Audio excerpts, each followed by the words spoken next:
What's up, geeks and nerds? This is Techdoll here again. I've had the chance to play around with the Nokia Lumia 710 running Windows Phone Mango OS. Now, undoubtedly, like many of the rave reviewers out there, I also think that this OS is really smooth, really fluid, and it has created a completely new way of social networking and communicating. Incredibly innovative. This OS is something that was new and path-breaking, but because I've had a lot of time to go through it, I'm ready to give you the good, the bad, and the downright ugly now. So let's take a look. So let's start with the good. One of the star features on the Windows Phone Mango has to be their People Hub. So if we just open up the People Hub, what you'll see here is you've got all your Facebook contacts right here, all your contacts in fact, not just Facebook. Let's scroll over and we can see what's new. This integrates all your Facebook, your Twitter, and your LinkedIn updates will be right here according to the name of the person. So you'll see anything recent that a person has posted. So if we click on anybody, let's click on someone's name here. You can see right over here, you can call mobile, text, call home right on their Facebook wall, map home address, work address.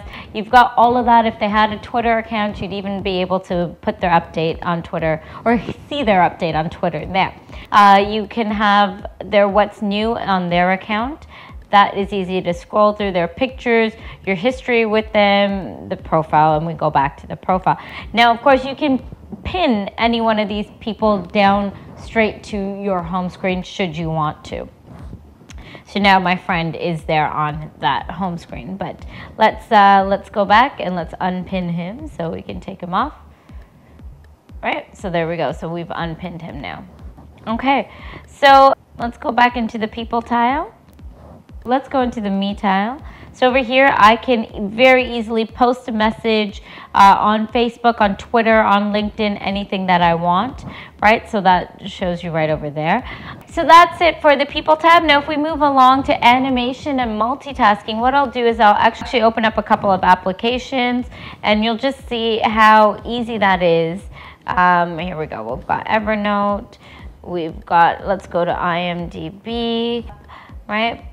So now, if what you can see here is all the apps that I have here, it's really quite seamless and really easy to go in, and let's click on Evernote. Hopefully that opens. There we go. Evernote's opened up for us. So that's what the multitasking is. Not too shabby at all, and it's quite quick. So if we move along now, let's take a look at our emails. So we've got the linked inbox. This actually format and this interface is pretty seamless to use. You've got all your emails here. Another great feature in your mailbox is I can either choose the select all button, and if I do that, I have the choice of marking as read, unread, set flag, complete, delete, move, whatever I want. So the other thing I wanted to show you is if I open up a message, a great thing about this is that there is no load time, so no lead time, lag time, or anything like that. All your messages, all your email messages come preloaded. So you can see that I can just scroll through all of these messages and they're all there. I can pinch and zoom. You can see how clear that is and how distinct that is. So it really is a treat to have this application so user-friendly and just really seamless. The whole synchronization has moved email experience to a next level on this phone. I'll move on to Marketplace. The Windows Marketplace is actually really nice over here. It looks really swanky. So if I go into, look over here, I've got 5 updates, so I can just click that and I can update all. As it's doing that, allow. As it's doing that, I'll just go back. Okay, so these are the new downloads that I have over here. So if I just go back into applications, it'll show you all the applications that you've got, the categories of applications, the new ones there. You have the top ones, you have the top, say like Angry Bird. These are the top applications, whether they're games, whether they're music, whatever it is. These are obviously the featured ones, which are the ones that you need to buy. I can search for an application should I want to which is a great feature. So if we click on applications now, and what you can see here are all the featured apps. Some are paid for, some are not paid for. If you scroll over, you've got the top apps. Over here, you can actually see a bunch of different games, obviously made it to the top of the application list, but they are quite expensive. You got $2.99 for Angry Birds, $4.99 for Splinter Cell. You've got a rating down on the side there. So a bunch of different applications there. And if we move over, we can go to free applications. So you've got your Facebook, your YouTube, basketball. Let's go into YouTube if we wanted to do that. So obviously you've got a rating here. For these paid applications, I can go in here and I can actually try before I buy, which is a great thing. So this is going to allow me to try Angry Birds, which is fun. We all know that it's a fun game. Okay, so let's go back. So we're going into games here. You've got these different types of games all organized according to genre, which is great. And you have your Xbox Live, your new games. So these are the ones that you can obviously see more new games. And then you have the featured games. Of course, these all give you the option to try before you buy. Same with music. I can click on that. I've got your featured song here, featured album. All of these are also the featured new releases, top albums, and the genre. So I can choose rock, and I go in and I can see a bunch of the new releases here. I can tap one and you'll see how much it is. It's quite expensive, $9.99 for the entire album, but then each track also has its separate price. So this is a Zune Pass, so you can either register it for the paid service. So that's it for Marketplace.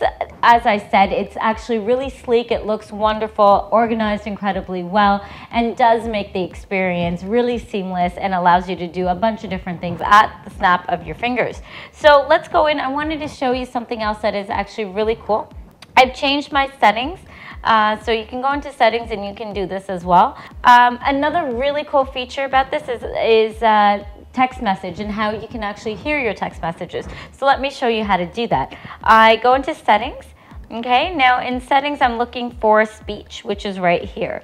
So I have turned this always on. So what I'm going to do is I'm actually going to ask the person over there to send me a little text message, and what you'll see is how it'll actually read out my text message for me.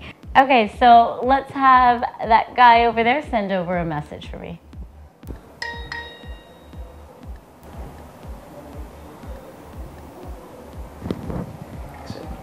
Going to accept Message from Nilesh Sharma. You can say read it or ignore. Read it. Hi Techdoll, what's up?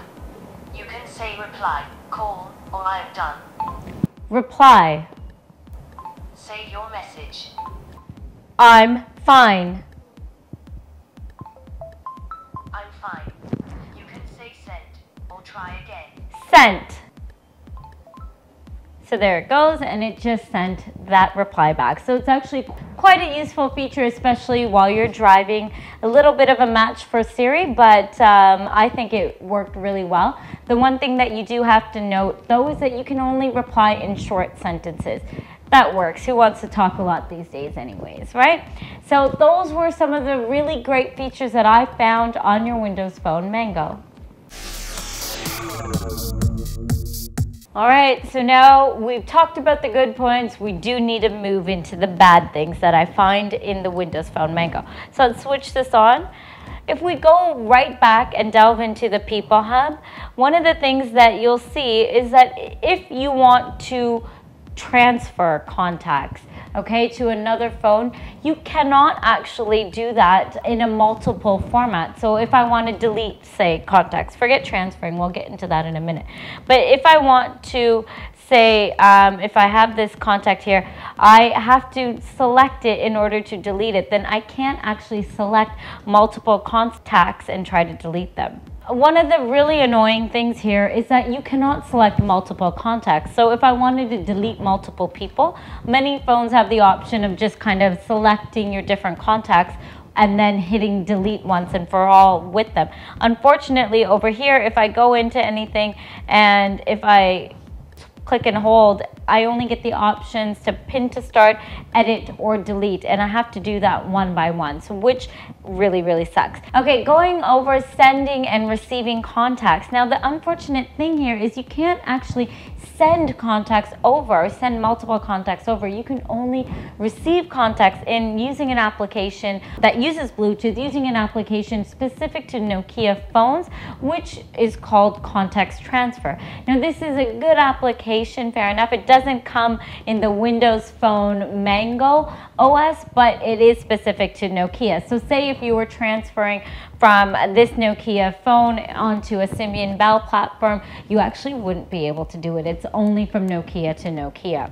Fine, if I'm upgrading from my Nokia Lumia to, say, a Samsung Galaxy Note, and I want to transfer my contacts, I want to send my contacts to the Note, there is an application called Contact Sender, which is a downloadable application from Marketplace, but the problem is that you can't do that in multiple contact formats. You will have to do it. They send it over via SMS, and that is also only one by one, which is incredibly tedious and really sucks. The next kind of really silly, but definitely incredibly annoying lack of, I guess, customization that you get here is when you go into settings.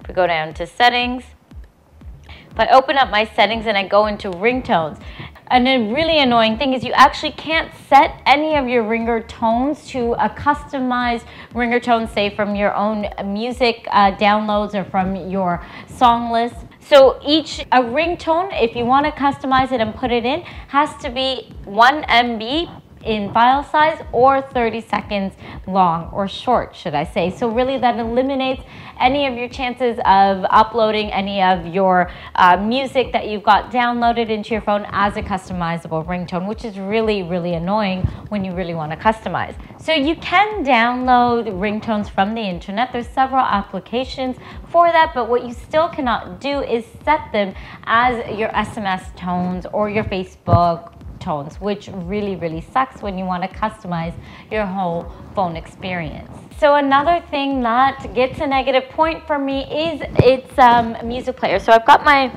stereo headset, I've got my headset here.